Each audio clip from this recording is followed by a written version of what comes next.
suis contente de vous retrouver en ce dimanche 26 août. Merci d'avoir cliqué sur la vidéo.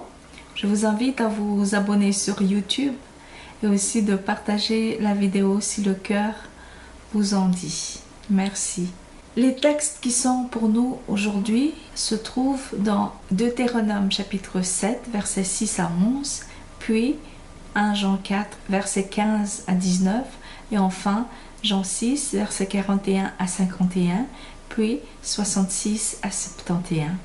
Commençons par lire les textes. Nous lisons dans Deutéronome 7, versets 6 à 11, au nom de Jésus. Car tu es un peuple consacré au Seigneur, ton Dieu. C'est toi que le Seigneur, ton Dieu, a choisi pour devenir le peuple qui est sa part personnelle, parmi tous les peuples qui sont sur la surface de la terre. Si le Seigneur s'est attaché à vous et s'il vous a choisi, ce n'est pas que vous soyez le plus nombreux de tous les peuples, car vous êtes le moindre de tous les peuples.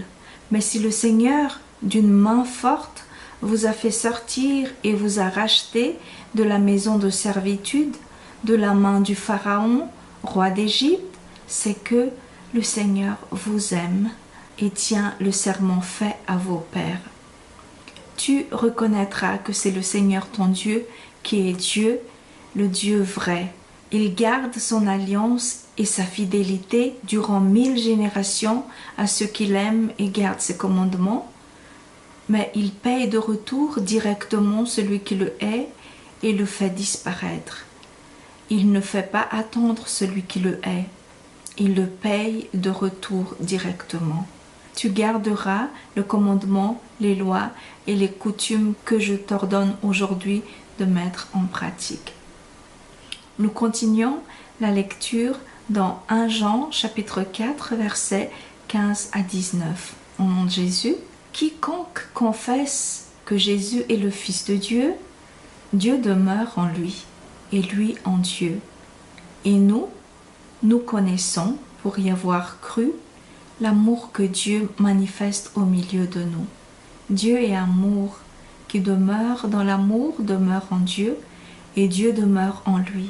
En ceci, l'amour parmi nous est accompli, que nous avons pleine assurance pour le jour du jugement. Parce que tel il est, lui, tel nous sommes, nous aussi, dans ce monde. De crainte, il n'y en a pas dans l'amour, mais le parfait amour jette dehors la crainte, car la crainte implique un châtiment, et celui qui craint n'est pas accompli dans l'amour. Nous aimons, parce que lui, le premier, nous a aimés. Nous finissons la lecture dans Jean 6, versets 41 à 51, puis versets 66 à 71. Au nom de Jésus, dès lors, les Juifs se mirent à murmurer à son sujet parce qu'il avait dit « Je suis le pain qui descend du ciel ». Et ils ajoutaient « N'est-ce pas Jésus, le fils de Joseph? Ne connaissons-nous pas son père et sa mère ? Comment peut-il déclarer maintenant « Je suis descendu du ciel » Jésus reprit la parole et leur dit « Cessez de murmurer entre vous. Nul ne peut venir à moi si le Père qui m'a envoyé ne l'attire, et moi, je le ressusciterai au dernier jour. » Dans les prophètes, il est écrit « Tous seront instruits par Dieu. » Quiconque a entendu ce qui vient du Père et reçoit son enseignement, vient à moi. C'est que nul n'a vu le Père, si ce n'est celui qui vient de Dieu. Lui, il a vu le Père. En vérité, je vous le dis, celui qui croit à la vie éternelle. Je suis le pain de vie. Au désert, vos pères ont mangé la manne, et ils sont morts. Tel est le pain qui descend du ciel, que celui qui en mangera ne mourra pas. Je suis le pain vivant qui descend du ciel. Celui qui mangera de ce pain vivra pour l'éternité. Et le pain que je donnerai, c'est ma chair donnée pour que le monde ait la vie. Dès lors, Beaucoup de ses disciples s'en retournèrent et cessèrent de faire route avec lui. Alors Jésus dit aux 12, « Et vous, ne voulez-vous pas partir ?» Simon-Pierre lui répondit, « Seigneur, à qui irions-nous? Tu as des paroles de vie éternelle. Et nous avons cru et nous avons connu que tu es le Saint de Dieu. » Jésus leur répondit, « N'est-ce pas moi qui vous ai choisi, vous les 12? Et cependant, l'un de vous est un diable. » Il désignait ainsi Judas, fils de Simon l'Iscariote, car c'était lui qui allait le livrer, lui, l'un des 12. Amen. Quelle est l'idée commune aux 3 textes? La voici. Dieu rassure le peuple consacré, le fameux petit reste qu'il s'est choisi pour lui. Jésus rassure ceux qui restent avec lui. Il dit que c'est lui qui les a choisis. Et le texte de 1 Jean se veut aussi rassurant. Il dit « Ceux qui restent dans l'amour restent en Dieu, et l'amour bannit la peur. » Nous aimerions nous emparer de toutes ces paroles réconfortantes et rassurantes de la part de Dieu, mais faisons-nous vraiment partie de cette catégorie de personnes choisies à qui la parole est adressée? Le peuple ne s'est pas choisi lui-même. Les disciples non plus ne se sont pas choisis eux-mêmes. Ils sont choisis malgré eux. Nous sommes aujourd'hui au cœur de la question très difficile de l'élection de Dieu, la question de la prédestination. Tellement de points de vue s'affrontent sur cette question et elle est à la base de divisions parmi les chrétiens. Est-ce que c'est Dieu qui décide de tout ou bien c'est chacun qui décide de sa vie? Pourquoi y a-t-il un peuple ou des personnes mises à part, choisies, alors que dans notre pensée, Dieu est censé être bon et juste de la même manière envers tous? Notre premier texte parle de peuple choisi, un peuple consacré, c'est-à-dire un peuple mis à part. Il s'agit du peuple d'Israël. Notre troisième texte, lui, parle de personnes choisies, mises à part aussi. Ce sont les disciples qui restent avec Jésus. Et nos textes en général expliquent comment est formé ce cercle de personnes choisies. Quel est le critère pour en faire partie? Mais justement, peut-on choisir d'en faire partie ou c'est Dieu qui choisit? De manière générale, nous refusons l'idée que Dieu puisse mettre sa faveur sur quelqu'un indépendamment des péchés de cette personne. Nous pouvons plus ou moins accepter quand il met sa faveur sur quelqu'un à cause de la bonne conduite de cette personne. Mais c'est plus difficile quand son choix se porte sur un pécheur, quelqu'un et que nous estimons avoir moins de mérite qu'un autre. Mais c'est encore plus incompréhensible quand il choisit quelqu'un qui n'a pas encore fait ni mal ni bien. Voici ce qu'il dit à Jérémie le prophète. « Avant de te façonner dans le sein de ta mère, je te connaissais. Avant que tu ne sortes de son ventre, je t'ai consacré. Je fais de toi un prophète pour les nations. » Et dans les psaumes, c'est dans Psaume 139, on peut lire aussi « Je n'étais encore qu'une masse informe, mais tes yeux me voyaient, et sur ton livre étaient inscrits tous les jours qui m'étaient destinés avant qu'un seul d'entre eux n'existe. » Et on est un peu perdu. Dieu choisit un peuple. Dieu choisit des personnes, indépendamment de leur action, de leur péché, même de leur volonté. Comment se fait-il que tout soit déjà écrit alors qu'on nous demande quand même de choisir entre le bien et le mal, alors qu'il nous appartient quand même de choisir l'issue de notre vie, la vie éternelle ou bien la mort éternelle? Eh bien, peut-être que tout est écrit dans le sens où Jésus a écrit toute l'histoire. À lui tout seul, il a écrit toute l'histoire. Lui qui est le chemin, la vérité et la vie. Il a écrit toute l'histoire, mais les rôles sont encore à jouer. Ce sont les rôles qu'il reste à jouer. Les rôles sont à jouer et c'est à chacun de choisir. Ou on choisit un bon rôle, ou on choisit un mauvais rôle. Jésus est le révélateur. Quand il est venu, par sa seule présence, il a divisé le monde en deux. Par sa seule présence et ses actions, il a révélé les deux catégories de personnes, ceux qui sont à sa droite et ceux qui sont à sa gauche. Ses vrais disciples, ses vrais brebis, son vrai peuple d'un côté et ceux du dehors de l'autre côté. Jésus est venu accomplir l'histoire, mais au passage, Pilate a pris un certain rôle. Judas a pris un certain rôle. Les soldats ont pris des rôles. Les disciples, chaque disciple a pris un rôle. Et personne n'a forcé personne. C'est ainsi que, oui, tout est écrit et que oui, le choix appartient quand même à chacun. C'est à chacun de choisir son rôle.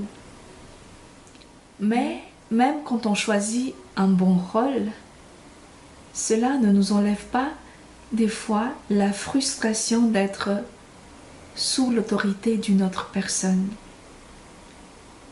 Nous sommes frustrés de ne pas être Moïse, par exemple, mais de n'être que Aaron ou Myriam. Nous sommes frustrés de ne pas être Salomon, mais peut-être un autre fils de David, ou même juste un sujet, ou même un serviteur. Nous sommes frustrés de ne pas être Pierre, mais d'être tout simplement Thomas, ou bien d'être André, ou bien d'être Marie-Madeleine. Nous sommes frustrés de ne pas être Paul, mais de n'être que Timothée, ou bien Philémon, ou bien même Onésime, l'esclave de Philémon. Nous sommes frustrés d'être sous l'autorité de quelqu'un d'autre, sous l'autorité de nos parents, ou de nos parents spirituels, ou de toute autre personne que Dieu place au-dessus de nous. Bref, il y a une hiérarchie que Jésus établit dans son royaume qui semble être en contradiction avec cette idée d'égalité qui nous est chère. En réponse à cette question sur l'autorité que Dieu donne, que Jésus donne, nous avons quelques points à considérer. La première chose, c'est que nous ne pouvons rien face au choix de Dieu. C'est lui qui choisit qui il veut pour le travail qu'il veut. Il est souverain. Si même Jésus ne choisit pas celui qui s'assied à sa gauche et à sa droite, comment pouvons-nous choisir notre place dans cette hiérarchie que Dieu met en place? Jésus dit à Jacques et Jean, quand ils voulaient avoir la place aux côtés de Jésus, c'est-à-dire s'asseoir à sa gauche et à sa droite, « Vous ne savez pas ce que vous demandez. Vous boirez en effet la coupe que je vais boire, et vous serez baptisés du baptême dont je vais être baptisé, mais quant à être assis à ma droite ou à ma gauche, cela ne dépend pas de moi, ce ne sera donné qu'à ceux pour qui cela est préparé. C'est Dieu qui choisit. Il choisit qui il veut et Jésus accepte son choix. À plus forte raison, devrions-nous accepter aussi son choix. Notre premier texte dit, c'est toi que le Seigneur ton Dieu a choisi. C'est Dieu qui choisit. Notre deuxième texte dit, nul ne peut venir à moi si le Père qui m'a envoyé ne l'attire. Et quelques lignes plus bas, il expliquera, nul ne peut venir à moi si cela ne lui a été donné par le Père. C'est le Père qui choisit, c'est Dieu qui choisit. La deuxième chose après ça, c'est que le choix de Dieu n'a rien à voir avec le mérite de la personne choisie ou du peuple choisi. Notre premier texte explique qu'une des causes de ce choix de Dieu qui est posé sur Israël est le serment fait au Père.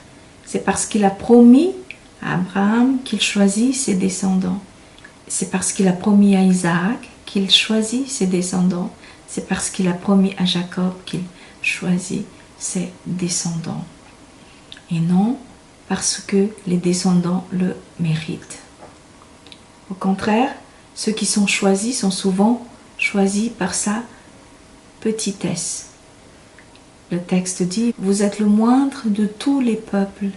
Ensuite, la chose la plus importante, c'est le pourquoi de cette, on va dire, de cette fonction de consacré. Le consacré, celui qui est mis à part, celui qui est choisi en faveur de tout le reste, pour le bien de tout le reste, et non pas uniquement pour son bien à lui. En résumé, la cause de ce choix de Dieu est sa grande fidélité.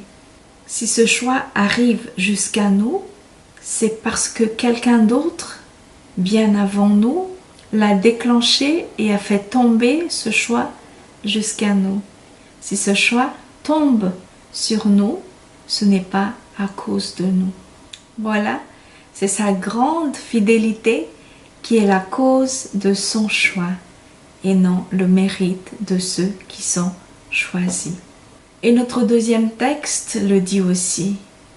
Notre assurance, c'est-à-dire notre conviction d'avoir la faveur de Dieu, notre assurance vient du fait que nous avons senti d'abord sa main venir sur nous. C'est d'abord lui qui nous a aimés en premier. Nous aimons parce que lui, le premier, nous a aimés. Nous bannissons la peur parce que lui, le premier, nous a aimés. La cause de son choix posé sur nous est sa propre fidélité et son propre amour. Il n'y a rien de plus touchant que ce que Jésus dit dans Jean 16. Il y souligne cet amour que Dieu a de toute façon pour nous. Nous savons tous que Jésus est la preuve de l'amour de Dieu pour nous, mais là, il souligne qu'à un moment, son intervention pour nous ne serait presque pas nécessaire, car Dieu serait d'emblée acquis à notre cause si nous l'aimons lui, Jésus. Voilà ce qu'il dit. L'heure vient où je ne vous parlerai plus de cette manière. Je vous annoncerai en toute clarté ce qui concerne le Père. Ce jour-là, vous adresserez vos demandes au Père en mon nom. Et je ne vous dis même pas que j'interviendrai en votre faveur auprès du Père, car le Père lui-même vous aime parce que vous m'aimez et que vous avez cru que je suis venu de Dieu. Voilà l'amour, voilà le choix de Dieu, voilà le pourquoi de ce choix, cette élection de Dieu. De la même manière que Dieu consacre son Fils pour être le révélateur de son amour, Dieu n'a pas arrêté depuis Abraham il n'a pas arrêté de choisir et de consacrer des personnes pour être des révélateurs de son amour. Être révélateur de quelque chose ne veut pas dire être la cause de quelque chose, généralement. Pour une femme qui espère être enceinte, ce n'est pas le fait de faire le test de grossesse qui serait la cause de sa grossesse s'il s'avère qu'elle est enceinte. Ce n'est que l'élément révélateur de son état. C'est ainsi que Jésus dit « Je ne juge pas ». Il dit qu'il ne juge personne. C'est pas moi qui vous juge, mais c'est votre loi. Il est seulement le révélateur. À sa droite, il y a les plus, et à sa gauche, les moins. La bonne nouvelle, c'est que Dieu n'a pas arrêté de choisir des révélateurs de son amour, mais jusqu'à maintenant, il le fait toujours. Nous avons tendance à croire que depuis Jésus, Dieu ne choisit plus personne pour être des révélateurs, mais c'est faux. Depuis, c'est Jésus qui choisit des révélateurs de son amour. Il continue de choisir jusqu'à aujourd'hui. Et c'est devenu beaucoup plus facile d'être choisi pour être révélateur. Jésus n'était même pas encore mort sur la croix qu'il a déjà choisi des révélateurs. Comme ici dans notre texte, n'est-ce pas moi qui vous ai choisi, vous les 12. Et depuis, il n'arrête pas. Car la très bonne nouvelle est que, en même temps qu'il se donne, il donne aussi son autorité. En même temps qu'il donne sa parole, son pardon, sa vie, son amour, etc., et qu'on reçoit tout cela de la bonne manière, réellement, eh bien, en même temps qu'il se donne ainsi, il donne aussi son autorité. Et c'est ainsi que nous devenons à notre tour des révélateurs et non des juges. La parole dit que le Père aime le Fils et il a tout remis en sa main. Celui qui croit au Fils a la vie éternelle, celui qui n'obéit pas au Fils ne verra pas la vie. C'est remarquable que Jésus aussi donne autorité de la même manière aux disciples avant de partir au ciel. Voici ce qu'il dit, « Comme le Père m'a envoyé, à mon tour je vous envoie ceux à qui vous remettrez les péchés, ils leur seront remis, ceux à qui vous les retiendrez, ils leur seront retenus. » C'est dans Jean 20, 21, 23. Ce qu'on veut dire, c'est que l'autorité que Jésus donne est réelle. Il continue à choisir des personnes. Sauf que cette autorité que Jésus donne n'est pas pour décider qui ira au ciel et qui ira en enfer, mais c'est une autorité pour être révélateur de son amour, révélateur de sa personne. C'est quand quelqu'un fait le bien que le mal fait par un autre paraît vraiment mal, paraît vraiment mauvais. C'est ainsi que celui qui fait le bien a autorité sur celui qui fait le mal. Il a l'ascendant sur celui qui fait le mal. Le révélateur n'est pas celui qui dit « toi tu fais bien, toi tu fais mal », mais c'est celui qui fait le bien et que de soi-même le mal, du coup, paraît vraiment mal. Le mal est mis à nu, il est découvert. Pour résumer, je dirais que Dieu a un plan, c'est celui de former un royaume avec nous. Jésus a un plan, c'est celui de former une église avec nous. C'est sûr qu'il y a des personnes qui veulent bien faire partie de ce royaume, de cette église. Ce sont eux les restes, ce sont eux qui restent. Les autres ne restent pas. Mais eux qui restent sont disposés de manière précise pour faire un édifice et beau et solide. C'est ainsi que certains éléments se placent sous d'autres éléments selon le plan du grand architecte et c'est lui-même qui choisit. Il choisit un tel pour être une colonne, il choisit un tel pour être un bâton de porte, etc., etc. C'est lui qui choisit. Nous avons bien de la chance de vivre en ces temps où nous vivons, en ces temps où il est devenu très simple d'être choisi puisque Jésus nous a donné l'autorité en même temps qu'il s'est donné à nous. En l'acceptant, c'est une place que nous acceptons. C'est une place dans son édifice, c'est une place dans son église. Et pour chaque place, nous sommes soumis à quelqu'un, en même temps que nous avons d'autres éléments qui nous sont confiés. Ce sont ceux qu'il place sous notre autorité. C'est ainsi qu'il est difficile de rester, car nous sommes contraints de nous lier à celui qui est à gauche, à celui qui est à droite, celui qui est au-dessus et celui qui est en dessous. Mais quelle faveur d'avoir été choisi pour faire partie de cet édifice. Ne donnons pas à un autre la place que Jésus nous a donnée, mais saisissons-la et demandons à l'Esprit de nous faire tenir jusqu'au bout. Soyez bénis, à bientôt, au revoir.